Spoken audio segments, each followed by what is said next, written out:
This is John Nugent. I'm Sam Long. And I'm Ron Peters. Welcome to the After Class Podcast. Because the best conversations happen After class. Thanks for joining us in this episode of the After Class Podcast. We're glad to have you along. Sorry about that. I didn't. Ron There snapped you go. at me, Yeah, which I don't Very appreciate, but that's snappy. fine. That was not intentional. And Sam, I want you to know We've been I apologize. talking a lot That's about fine. subjugation Yeah, before the we'll episode. We'll get to that. Yeah, He's apparently. cracking the whip. Apparently he is. Not intentional. Well, anyway, happy spring, everyone. Yes. Yes. Today it snowed, and it's the first day of spring, Yep, we so have passed welcome to the vernal Michigan. equinox here, so more sunlight than time now for the next few months. Was it last week we were talking about the unseasonably warm Yes, weather? which we all, yeah. Now it's unseasonably cold. We're below average right now. Yeah. Yeah. Yeah. March in Michigan. I love this state. I love living here. Nothing but surprise. That's one of us. Yeah. Maybe I two. do. I admit it. I love this stuff. The Do you, craziness. do you of like the Michigan weather, Sam? Not really. I mean, yeah. Yeah. I feel like, I don't know. I feel like I wouldn't mind being a snowbird. Like Mhm. Yeah. winter in the South, summer up here. Like summers are fine. Summers and are amazing. up here. way better than other places that are, scorching, but Yeah. better. It's fine. It's fine. So it is one of us. it is. Like I said, I think it's great. This weirdness, it just kind of invigorates me. It's like, keep us guessing.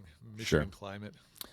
I'm jealous of my brother who like posts all the time, like, played another round of disc golf and hanging out. He's in Florida. Like, yeah, he can play year round. I am not going to. I have kind of a strict rule. If it's under 40 degrees, I'm probably not going to play. Yeah, I get that. But anyway, so here we are. If this episode seems a little wonky, it's because the three of us have had our minds in our accrediting body, HLC, which makes our degree worth something to the broader world, though we think that there's better reasons for it to be worth something. But anyway, they're visiting next week, and we have all sorts of data we're crunching and grinding through, and it's obnoxious. So if we say weird things, it's because we're dumb.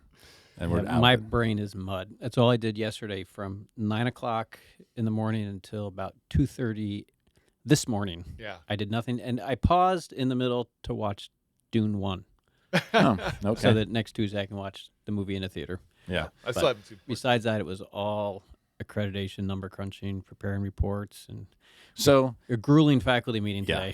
today. Two of it them. was brutal. Faculty meeting and then the all staff meeting. It's All like, about this visit. So if you listen to this episode Monday morning and think about it, stop right now and pray for us and our school. 'Cause Yeah. We'll be in the midst of interviews That's and right, talking to yeah. them. They'll be here Monday and Tuesday. So stop and pray for us, and we think we'll do well. We've got our ducks in a row, but it's still nerve-wracking because, it's kind of important that the government approves your stuff. See, that's actually my favorite time, though. Like, I've talked to many people who said that defending their dissertation was like the worst part. And I'm like, that was the best part. I loved that moment. And so when they get here and we start having conversations, that's actually going to be the best part for me. All this preliminary stuff drives me crazy. But let me talk to them, and that'll be the fun part. Yeah, it's funny. Just this morning, I was thinking of the dissertation defense analogy. It's what it feels like. Yeah. Like the level of stress, like people are coming in, like Yep. you've done your work, like Mhm. you know your stuff, and you feel like it's great. And now a bunch of strangers are going to look at it and say, I don't know if I think it's great, or maybe I do think it's great. It's all right. I'm it not could sure I go either agree. way. Yeah. It could be an amazing dissertation, Mm-hmm. and they might not have eyes to see. And that's where the kind of the anxiety is, right? Like, what if they don't see how great we are? But anyway, they will. My favorite Wait. part is the post-celebration, so I'll be looking forward to that. Yeah, my favorite part's going to be week of outreach after that, Yeah. which I don't think Yes. I'm going to crawl out of bed for a week. Like, I I don't know how we're going to record that week. We're because not. I'm going to be in bed. all I'm going to week. be in South Carolina with the disc golf team at the national championship. so we gotta get a couple so out of the way We before won't be that. recording that week. You guys made to the national championship again? Yeah, we sure did. We did. We did. We'll talk about that next episode. Sounds Okay. good. Do you want to start, John? Sure. We've received a question and we have a comment. Yeah, last week we began our series on creation care, and we shared our epiphany that most people, when they begin a biblical theology of creation care, they start with Genesis 1:26 about dominion, right? And they use that language going forward. What does our dominion look like? And we were kind of surprised, looking carefully at it, that the dominion language isn't used about the earth itself. It's used about the critters, the creatures, the animals.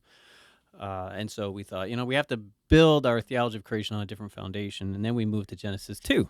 But we have very astute listeners. Yes, we And Evan Smith, one of our avid listeners and an alumni of the college, minister of the gospel, and someone who pays attention to detail, said, well, I'm not sure you can jump from 120, skip over 126 and get all the way to chapter 2, because there is something in Genesis 1:28 that may be relevant. So we're going to read that and talk about what it means. So you want to kick us off, Sam? Sure. God blessed them, and God said to them, "Be fruitful and multiply, and fill the earth and subdue it, and have dominion over the fish of the sea, and over the birds of the air, and over every living thing that moves upon the earth." And his point was, we made the point that the dominion language is, as you said, over the creatures, but it does say, "Fill the earth and subdue it." And so that translation makes you think it's maybe a little more, I don't know, what's the word? Controlling or something of that nature. I mean, do you guys use subdue language? Not really. Like, I'm trying to think of, when do I use the word subdue? It would be rare. I can't say that I never do, but it's not a regular part of my vocabulary. Yeah. I can't think of a specific instance off the top of my head. Yeah. So there is this subdue the earth, right, as we multiply and fill. And the question is, well, what does that mean? Right? And it's, it's right there next to dominion language. Mm-hmm. Yep. And so that raises the question whether dominion should we read subdue as another way of saying exercise dominion? Right. Yeah. Right. And so we tried to do a kind of a quick word study. For some reason, my software wasn't giving me all the results I needed to do a good study. Sam was able to find a broader sampling of the Hebrew word behind subdue, which is Kavash. Yeah, kavash. And kavash is used in a wide variety of instances. Did you say 14 instances? Correct. Yeah, and with some Hebrew words, that's just the best way to figure out what the meaning is to see how they used it, right? And that's the basis of the meaning of all words in all languages. How is it used? That's what it means, right? Yep. And there are some contexts in which subdue is used in the context of a master subdues a person and makes them a slave. Yeah. So like Ezra talking about intermarrying and sorry, not intermarrying, making their own people like slaves, and they've enslaved their own people, which is not okay. This word is used there. Yeah. But there's other usage as well that's less slavery driven. And we were talking beforehand about like that seems to be a better, like, look how it's used when it's talking about like land and things, which is the topic here as opposed to people, right? Yeah. And so if you look at especially leading up to the conquest and the conquest as well, so Numbers especially and into Joshua, it's used to talk about the land. And it says God is going to kavash this land ahead of you. And then in Joshua 18, they're kind of, after they've gone through the land and done all the things, they kind of turn around and do a retrospective, and they have kavashed the land, right? And then moving into Samuel, when David finds rest, he has kavashed the people groups around him. And so it doesn't seem to have slavery implications in those contexts. Rather, it has to do with taken over and controlled, not necessarily in a nefarious way, but they've integrated themselves in this place, and they're now kind of in charge. Yeah. So just to be clear, so sometimes the passage is used about people subduing people. Sure. And then it has to do with subjection, slavery. Right. And the other case is probably more relevant to our passage. Right. Land being subdued. Mm-hmm. But in that case, and in these cases even it has to be subdued because there are other people in the land, right? Right. And it's their land, and they have control of the land, and God wants to give the Israelites control of the land. So him subduing it is like sending the pestilence to plague the hornet ahead, so that the people will disperse, right? And then the Israelites could settle into it. Right. And so that would be a much more fitting kind of It seems more analogy. appropriate to this context, yes. Yeah. So the tricky part about all this, right, is even with both of those instances, subduing people and subduing land, presuppose a context after the fall in which the land has been occupied by thorns and thistles and soil has been hardened, and enemies are in the land, right? So the conquest one, and even the David, subduing the area so that he can settle down and enjoy his empire. He had enemies or an enmity to overcome. Yeah. But in Genesis 1:26, when the commission is given to subdue the land, there is no enmity. There are no people in the Seemingly. land that need to be subdued or driven out of the land, and there's no curse on the land that Right. needs to be overcome. So what would subdue look like in that context? Is it okay to jump ahead and think about what happens in chapter 3? I mean, I think about the serpent, you know. Did the serpent need to be subdued? The serpent is saying to Eve, "Oh, that's not what God meant." And he's like, "You don't know what you're talking about, okay?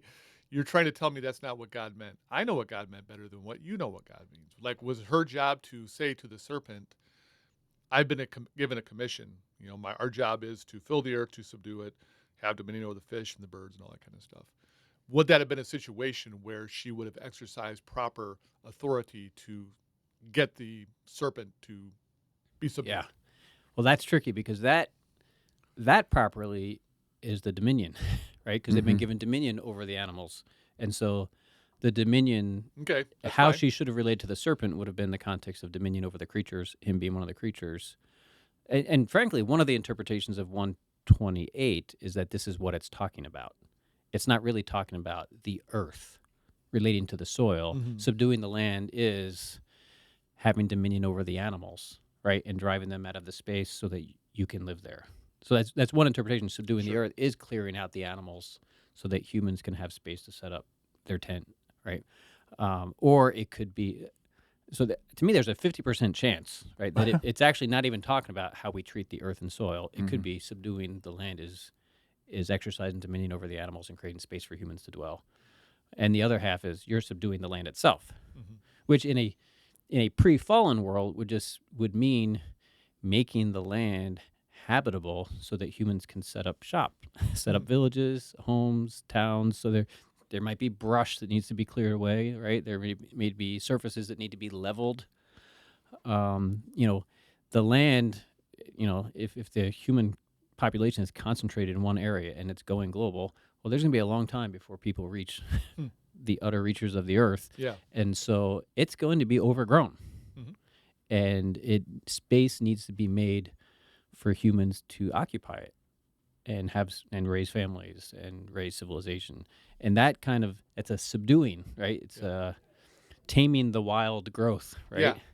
Yeah. What you called unruly last week, right? Right, yeah, exactly. So that it's good for human habitation. And there doesn't have to be any any enmity involved in that.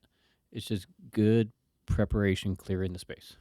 Yeah, and I agree with that because you don't have to look at it as this is a bad thing, where vegetation tends to, sort of fill up the land and there's not enough space. It's not doing anything bad. It's just doing what it naturally does. And it just takes somebody with, eyes and an intention to say this isn't supposed to happen. Like plants don't think. They don't have brains. It's just like they just do whatever.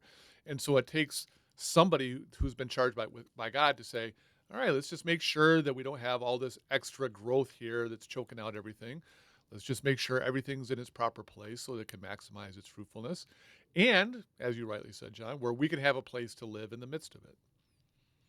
And it may so yeah, I think we got to be careful not to read slavery subjugation into it, which could be tempting when you go to other usage, or even like the violence of the conquest, right? Yeah. Into it. Where we got to think, no, this is before the fall. Yep. And things were different before then.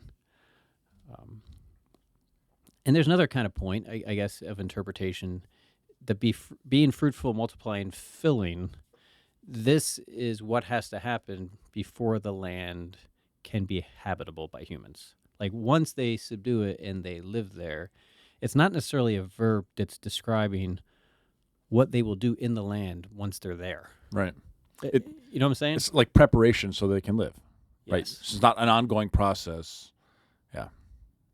I'm trying to think of an analogy, and it's eluding me. Like I kind of think of like bringing a dog to heel is you teach that dog what they're supposed to do so that they they do what they're supposed to do. They come and they're obedient.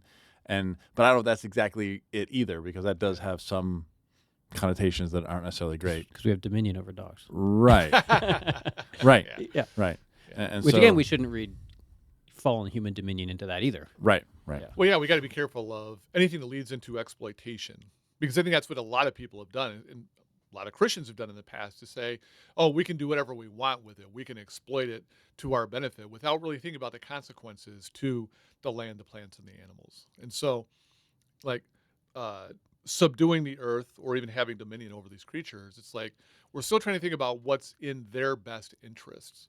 We're representing God in this situation so that they can maximize their potential for fruitfulness, however that may look. Yeah. So for me, I'm not sure this is the best place to make a foundation for a creation theology either.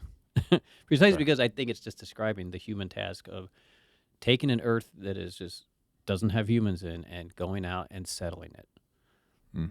Like, it's that pioneer. It's the role of the pioneer to settle, establish the terrain that isn't habitable yet, and to make it so it's habitable.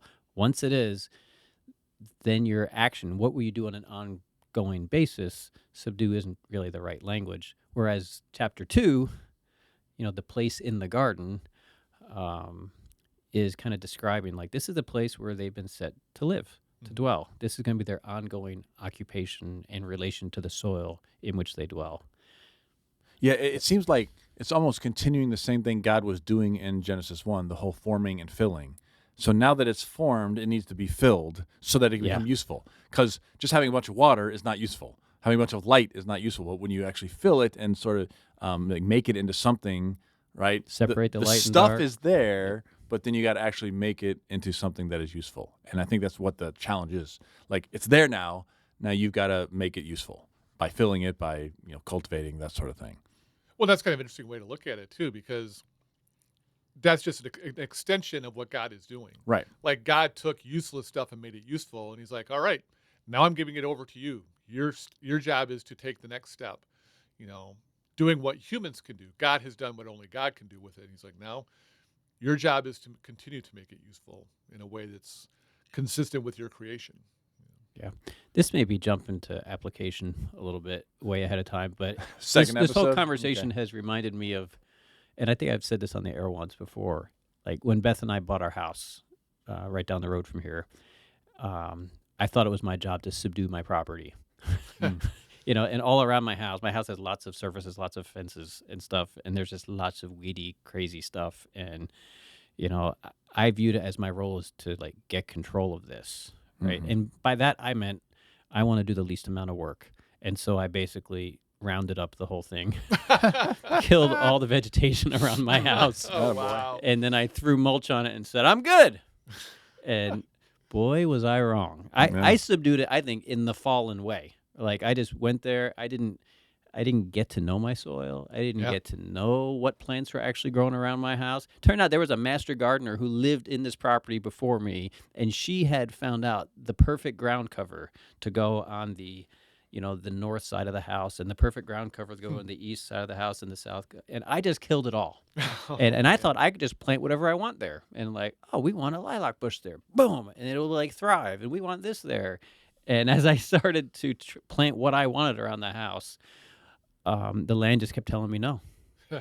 Like, dude, you got to learn this soil. Like, the composition of this soil, the amount of sunlight that this gets, the amount of rain that this gets. The pH. You have to ask, what is happy to grow in this soil? Yeah. Amen. And the previous owners had lived there for over 40 years. Like, they'd learned those lessons and planted the perfect ground cover everywhere. And I went ahead and destroyed it all and planted what I wanted there. Smart. And then I had to make friends with John Gleason, who is a master gardener, and he came and looked at my situation and said, boy, did you blow it. And he taught me how to learn my soil, learn my land, learn the sun, learn the shade, learn the water, and cooperate with it. So that it's kind of a partnership between the gardener and the ground. Amen. Of what's going to grow there, and an interdependent relationship where I just couldn't have I couldn't impose my will upon my yard. Yeah. And so subduing, I think I had the fallen notion, right? And it punished me severely. It cost me so much money and time. And turns out you just can't throw mulch on things, and that will fix things. Fair point. Anyway, thank you, Evan, because that Yeah. that was a really important clarification because we Yep. just went right over that verse 28, Yeah. and there was much to be said there, and so this is why we have you, the listener. Keep us accountable. Yeah, I really appreciate the listeners who do those for us. So where are we picking up today then? What's next? Well, we ended with the fall and the cursing of the ground and the perhaps expectations of that. So we're going to continue to see how this works itself out. And so we're in chapter 4, and that's you, since I read the first one. All right, sorry about that. So That's hang all right. on, He's I'll getting get his myself there. glasses. Gotta put on my glasses. While you do, Cain and Abel. Cain kills Abel. Okay, yeah. You want a pen there, John? One of us came prepared. You know what? John has been going crazy with this HLC stuff, so anything. Yeah, he You're has giving been, me a pass today. he has been driving us crazy. Wait, is that what you said? That's not what I You're, said. you're not wrong. I'm not taking it wrong, but that's not what I said. Yes, John, you get a free pass on just about everything. Appreciate it. today. Appreciate it. problem. So we're going to read Genesis chapter 4, verses 8 through 12. It says, Cain said to his brother Abel, "Let us go out to the field." And when they were in the field, Cain rose up against his brother Abel and killed him. Then the Lord said to Cain, "Where is your brother Abel?" He said, "I don't know. Am I my brother's keeper?" And the Lord said, "What have you done? Listen, your brother's blood is crying out to me from the ground. And now you are cursed from the ground, which has opened its mouth to receive your brother's blood from your hand. When you till the ground, it will no longer yield to you its strength. You will be a fugitive and a wanderer on the earth." And I find that one really interesting because here it is the blood of murdered Abel that results in this curse on the ground, how the ground is now cursed because of what's happened there. He literally says, "Your brother's blood is crying out to me from the ground." And now, I'm sorry, you are cursed. I said that wrong. Yeah, You are I was cursed from gonna the ground. say. I know. No, I caught it too. The blood is crying out to me, and you are cursed from the ground, is what we Yeah. should have said there. And so the effect of his actions and his relationship to the ground is an interesting statement because there's something about sin that can affect the relationship we have, like with even the ground itself, not just with the animals and the plants, but even the dirt. Yeah. And this is so important because, we've talked about this, this chapter 2 relationship where humans are meant to serve the ground and to guard it and protect it, take good care of it, and recognizes that humans come from the ground, Yeah. right? And there's this organic relationship and cooperation between us. We kind of need it for food, and, we have a role of taking care of and looking after it. And then sin happens, and there's ground is cursed, farming is difficult, and there's enmity between people and enmity between humans and animals. And so this is really the first instance. Well, what does that look like in practice? How does this play out, and how is the ground impacted? And here, I just think it's fascinating that, this is an act of violence that we would ordinarily just say, this is about two people. Right. A person killed a person, and that's just between people. Yeah, the ground's not really impacted by it. Mm-hmm. But like the first account of sin after the fall is a murder, a people infraction that results in impacting the ground negatively, and then the ground responding negatively in such a way that because Cain couldn't be a good steward of his relationship with his brother, well, now the ground doesn't trust Cain to be a good steward of it. I wonder if there's a connection with Genesis 2 here then. Man was made from the ground, and that's a positive thing. It's like we have a connection to the ground. God made Adam from the dust. He breathed into him the breath of life. And so there's this very positive view of our relationship to the ground. And now you get to Genesis chapter 4, where now there's a curse that defines our relationship. You've shed your brother's blood, the ground that used to be your friend, ground from which you were originally taken, where God breathed breath of life into you, is now opposed to you because of your actions. And it puts it squarely on Cain.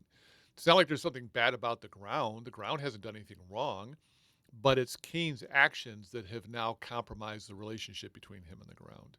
And so I wonder if there's, like I said, there's this sort of change that goes all the way back to chapter 2. Yeah. Yeah, and also, I mean, for me, what God is doing is the punishment is for a farmer, right? Like Hmm. he's cursed from the ground because that's how he makes his living. That's his livelihood. Yeah. It's not like, oh, you won't be able to hunt anymore because he wasn't a hunter. His brother was, Right. or a Yep. farmer, or a shepherd type, right? So, Yeah. and so it's very interesting that it's specific to him and what he's dealing with. So now he's going to wander around, and he's not going to be able to be a farmer and grow food. Who knows how he's going to scavenge for food? We don't know. Right. But like I said, this is a very, I think, a very specific punishment for him. Yeah, it makes sense. I don't deny that sin causes problems with creation, but it's not the same thing as being cursed specifically because of sin. Yeah. And I think it's setting up where this goes next. I mean, Yeah. because he is estranged from the ground, can't be trusted to work the soil, he's going to have to build a city. Hmm. And so cities are places where, people build a livelihood for themselves that doesn't necessarily involve any interaction with the ground. It's true. I know if you live in New York City, you do not have a yard. Chances are, Right. Yeah. depends on what part of the city, Concrete right? jungle. And if you do, it's not much. Yep. You found a way to make a living where you're not getting your hands dirty in the soil, having Yeah. to water the soil, care for the soil, look after it. I think, Sam, you came up with a good word last week. We were talking about dominion being the wrong word to talk about our relationship with the soil, and I don't think subdue is better. Right. But you said caretaker. Yeah. That it's that service, that guardian. We are like the caretakers of the soil, and city life is life that doesn't involve caretaking for Yeah. soil. It's life without a meaningful interaction with the ground from which we came, and that is narrated, initially in the Bible is not a great thing. Right. Mhm. Like this is what happens when people are violent with one another. They need to build a life where they don't even need to come into contact with the soil. Yeah. But I mean, I don't know. I don't want to get too like tree huggy, but like there's something to be said where your relationship with God can be, I don't know, fostered with your relationship with the ground, with the earth. Mm-hmm. And so, like you said, there's more going on than just building a city. They're cutting themselves off from that, which seemingly is cutting themselves off from one aspect of God. Again, I don't want to turn into, I don't think God is the tree and all the rest. I'm Right, not yeah. saying that, but Yeah. there's something. I mean, the way it's framed in the first couple of chapters is like that's part of it. Like Yeah. it's this very symbiotic relationship. No, I would affirm that. Like the amount of joy and the peace that I feel when I'm out on the farm is remarkable to me. It's not something I experience living in the city. I desperately want to get out of Lansing because I don't like living in the city. Um, and so when I'm out at the farm and I can be walking through the woods or I can be riding the back of the tractor or whatever, it there's just a level of like joy and peace that comes from that. And what we're doing here is just something I think about all the time. Not how can I exploit the land? How can I honor God by living with the land? I've said it before, it's the aloha mentality that I learned in Hawaii of loving the land in such a way that you just want to take care of it and maximize its fruitfulness. And in the process, we all get the benefit. There's something about that you cannot experience Yeah. in the midst of a city. Yeah, and we have to place ourselves in the context of the readership of Genesis, Mhm. right? Like they really believe that they came from the soil, that humans were created to cooperate with the soil and to care for the soil. And that's the normal default livelihood. It's the way it's the context in which you relate to other people, and it's a context in which you relate to God. And Yeah. how you treat other people is connected to your relationship to God, is connected to your relationship with the soil. It is all interdependent. And there's a kind of artificiality of creating a life in a city that cuts off, a third of the relationships that you were created for. Yeah, I hear you. People, land, God. It's like 1/3 of the human person Mhm. is being artificially cut off, and it results in the creation of cities. Now, we have very fond memories of cities and good experiences of cities. We live in a pretty much suburban area, but there's a lot of land here that we get to interact with if we want. But we take for granted that a city would be a positive thing, right? With progress and money and business and ventures and the best restaurants and entertainment, right? Yeah. I love visiting cities for all the things that happen. But for the early Israelites and early civilization, cities were not neutral. Yeah. The first city was built because of a man's violence. And then the next story about a city is going to happen. I mean, the first city is founded by the first killer. Yeah. And then his descendant, Lamech, is going to objectify women and do more killing, Mm-hmm. right? And then, like, as cities go on, like the city of Babel, it's like where people make a name for themselves and God has to disperse them. And, Yep. and it's the big cities that try to, as God's putting his people in the land, it's the big cities who resist God trying to subdue the land for his people. And it's the cities like Babylon and Egypt that subjugate the people. So for the Israelites, they don't necessarily have a rosy view of cities, nor does the first 12 chapters of Genesis. Yeah. No, and I agree with that. And I think that they could look around them and see large urban centers as being the very things that God couldn't redeem for himself. You couldn't look down to Egypt where you have tons of people living in a small area and for God to say, yeah, I can convert that into something I find useful. The same with the Babylonian or Syrian empires, wherever. You have these large concentrations of people, but God's like, "Ah, I can't make that work for me. I've got to create a people who are not going to have access to those. And those people are going to be much better situated to be able to reflect this alternative vision of humanity that I was thinking about at creation. And I get that. Like I said, I live in a city, but I don't love it. And I don't necessarily see all the great benefits. I think we could probably find ways to enjoy those benefits in a way that still didn't require us to clump up a lot of people into a small amount of space.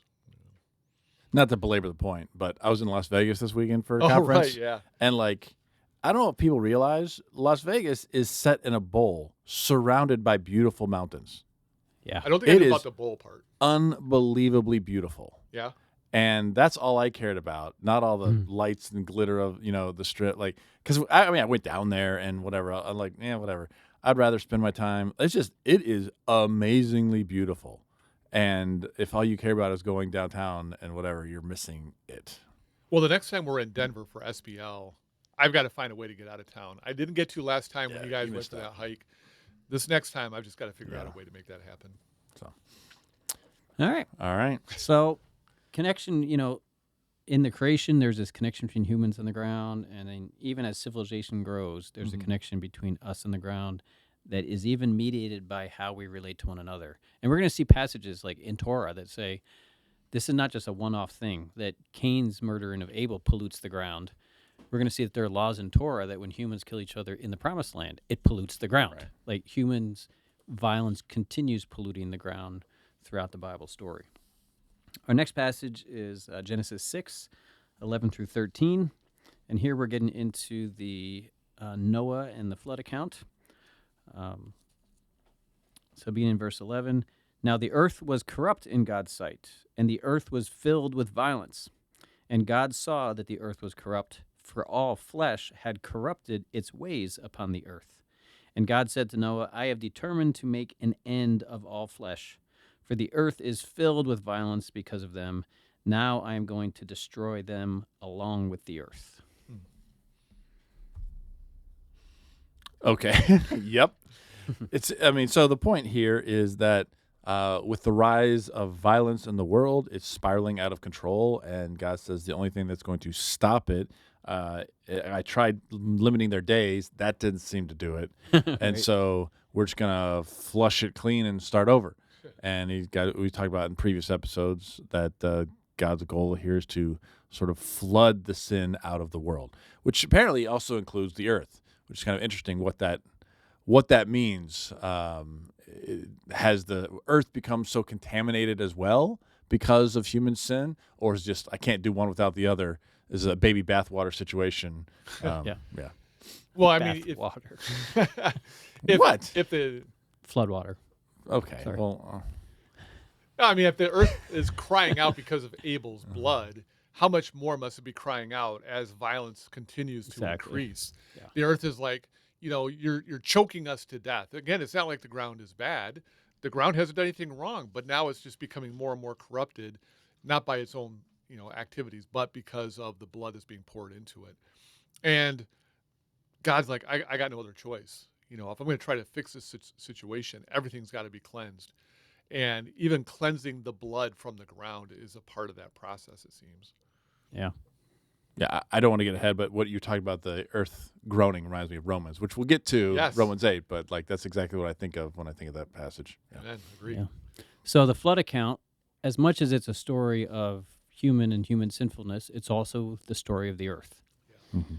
Like the earth is impacted by the human violence that's become rampant on the earth, and the earth itself is corrupted, and the earth itself needs a bath. Yeah. It needs to be clean, and it needs a new start as much as we need a new start. And the earth and things growing on the earth are going to get destroyed. And the cause is humans. Yeah. And so like this is the third time where the physical creation, inanimate physical creation, has been the innocent bystander impacted by human sin. Right. Yeah. So we had like the Adam and Eve, and they violated the tree that they were supposed to leave alone, and that led to curse that the soil had to endure. And then Cain and Abel and their violence, and then the soiling of the earth, which is then impacted by it and now has to respond. And now the violence of Cain has gone rampant and global. And again, the ground is impacted. It's very much Genesis is the story when you kind of bracket out the genealogies that separate these accounts. It's the story from chapter 1, 2, 3, 4, 6, 7, 8. It's the story of the earth Yeah. as much as Agreed. it's the story of humans. Yeah. And it's the innocent bystander that keeps getting defiled by human wickedness. Caught up in the shrapnel, of the explosion, to use a different metaphor there. But I know it's kind of graphic, but that's what I like about this study, is because I think so often people are so sort of anthropological about the way they go about it. Like the only thing they care about is the people, and that's important. Don't get me wrong. I mean, it's important. That's a big part of the story. But if all you think about is the human element, you're not taking into account all that the Bible has to say. And I care enough about the ground, not to mention the plants and animals, to say, what does Genesis have to say about it? And how does our sin affect the world around us? I'm not an environmentalist by any stretch of the imagination, but it doesn't mean that I don't care about these things and want at least part of my life to reflect a better vision of that. The good news of the gospel is to say, I care enough about this world to try to interact in a way that honors the Creator and His intention. I want you to unpack that statement. You're not an environmentalist by any stretch of the imagination. What are you? So say What are you, because Mr. Farmer? I am a farmer, and I think there's a big difference because I think that environmentalism brings with it a lot of philosophical ideas that I don't agree with, and so I'm not willing to take on that label because automatically there are a lot of things I'm like, no, you're assuming things that I think are patently false. You want to strip it from the political partisanship? A lot of that stuff, but but what do I care about? Like I do care about the soil, I care about the land, and I care about plants and animals. And I think that we can live with them in a way that still allows us to use them as positive resources, but doesn't exploit them, tear them down. That it all promotes the maximum flourishing, not just of humanity, but everything around us. Yeah, I think I'm okay in embracing I'm a Christian environmentalist. Like I care about the environment for Christian reasons, for biblical reasons, for Genesis reasons. And stuff I've like had that. some people suggest using the word conservationist just as a different term. Like for me, words matter, and I know that as soon as you use a term, people make assumptions, and so I try to avoid terminology that's going to cause people to make false assumptions. I understand what you're saying. I'm not necessarily disagreeing with you, but as soon as I start using terms, people make the assumptions. I'm like, if I can do whatever I can to avoid that, I'd like to do it. I think if there was an environmentalist listening to this, they could say, "Well, Ron's really distancing himself from me." Fair enough. And That's a good point. I think that's a good this point. text, has the impact of maybe drawing us closer to people who care for the same things, even if not all the reasons align. I want to build a bridge. I think you're right to try to build a bridge, and so I endorse that. I applaud that, John. So when you said by any stretch of the imagination, I'm like, shoot, man, there's no common ground here. But I think there is. I know you to know enough that there is a ton of common ground. Yeah. Common. Again, you're approaching it from a different point of view than I am. Sure. So I think you make a really good point. Can I burn bridges? That's my forte. Can we talk quickly about? I don't want to again become too application minded too soon, but this idea of violence causing the creation to become polluted. I think there's a lot of, I think we see that today all the time, where for the sake of profit or for the sake of lots of things, we will abuse the creation, and it just leads to all sorts of negative consequences. I mean, you think of like even how many areas have been destroyed by oil tankers that have like wrecked and just poured oil out, and how long does it take for that to recover, if ever? I mean, they talk about the number of plastic particles in the air that we breathe every day. That's insane to think about, right? And so this idea of pollution and violence and the connection, that hasn't gone away. In fact, I think it's come to the forefront even more. Now, they weren't dealing, I think, with that exactly, but I Right. wonder what does it mean for them for violence to cause that pollution. And anyway, it's for me, it's fascinating to think about. I know it's different. It'd be a different understanding for us, but the same idea for them back then. Yeah. As someone who loves to scuba and to snorkel, like coral reefs getting destroyed, Yeah. like they took so long to develop Right. into this beautiful, beautiful space underwater. This is amazing sanctuary, and just like it's gonna take tens of thousands of years for anything like that to build back. Yeah. Once it's been wrecked by human carelessness. Yep. Ugh, it is crazy. I do think we need to get the next two passages in, just so we Probably should. tie a bow on. Yeah, we 'cause got like there 4 minutes okay. left. two more passages related to the flood account. Yep. That I think we have to do. 8:20. Then Noah built. This is after the flood's over. Noah built an altar to Yahweh and took of every clean animal and every clean bird and offered burnt offerings on the altar. And when Yahweh smelled the pleasing odor, he said in his heart, "I will never again curse the ground because of humankind. For the inclination of the human heart is evil from youth, nor will I ever again destroy every living creature as I have done. As long as the earth endures, seed time and harvest, cold and heat, summer and winter, day and night shall not cease." And so here God says, well, that seemingly did not fix the problem with humanity, so I'm not Right. going to punish creation because of that again. Yeah. Is that too stark to say? No, I think that's exactly right. Like God is clearly picking sides here. I'm on team creation. Mm-hmm. Like humans just make a mess of this thing, and I've in part taken it out on the ground, and I'm gonna find some other solution than that going forward. Yeah. I'm just not gonna be the God who every time humans mess up, I'm gonna take it out on the whole soil. We're just not gonna do that. God's gonna find some other way than taking it out on the ground. So he's definitely like picking sides, and this account, in this part, is just elevating the side of creation over humans. But even though his plan going forward is going to be for humans and through humans, Sure. The alternative to taking it out on the ground is the call of Abraham and the formation of the covenant people of God. But again, this just underscores this is not just a story of humans; it's a story of creation. Yep. Yeah. The other passage is from Genesis chapter 9. It's verses 8 through 17. I don't know if I want to try to read all 17 of them. But beginning in verse 8, it says, "And God said to Noah and to his sons with him, As for me, I am establishing my covenant with you and your descendants after you, and with every living creature that is with you, the birds, domestic animals, every animal of the ark, with you, as many as came out of the ark. I establish my covenant with you that never again shall all flesh be cut off by the waters of flood, and never again shall there be a flood to destroy the earth." He gives them the sign, hanging the bowl in the sky, as like Sam likes to say and all that. But it's interesting because, the last line is, "This is the sign of the covenant I've established between me and all flesh that is on the earth." Again, it's not just something that's limited to the humans, but to, all the animals and everything else. It's definitely broader than I think most people realize. Yeah. So this covenant is not just a covenant with humans. Right. It's and this was kind of combined with the chapter 8 one. Like the chapter 8 one focused more on, it's not fair what I did to the ground on account of humans, right? And I'm never going to do that again. And here is a covenant. I'm really never going to do that again. And maybe this passage is more focusing on the living creatures too, like the animals that get caught up Right. in the shrapnel, that you Right. talked about.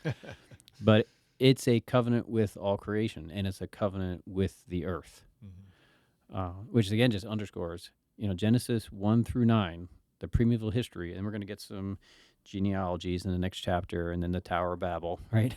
Which is going to just develop that city theme even more as being a place where bad things happen. The story of the primeval history up until Abraham is the story from beginning to end of God, his people, or all people, all creatures, and the soil and the earth.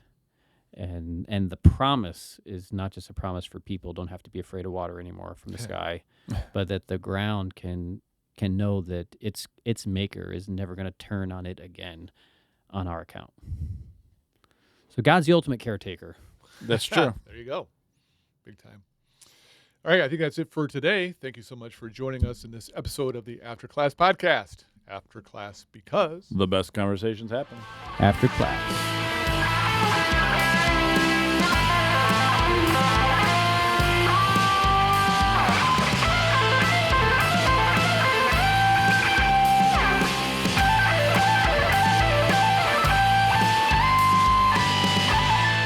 Thank you for listening to this episode of the After Class Podcast. ACP is hosted by Sam Long, John Nugent, and Ron Peters. Audio production is provided by Drew Nyquist. Social media is managed by Darren Harris.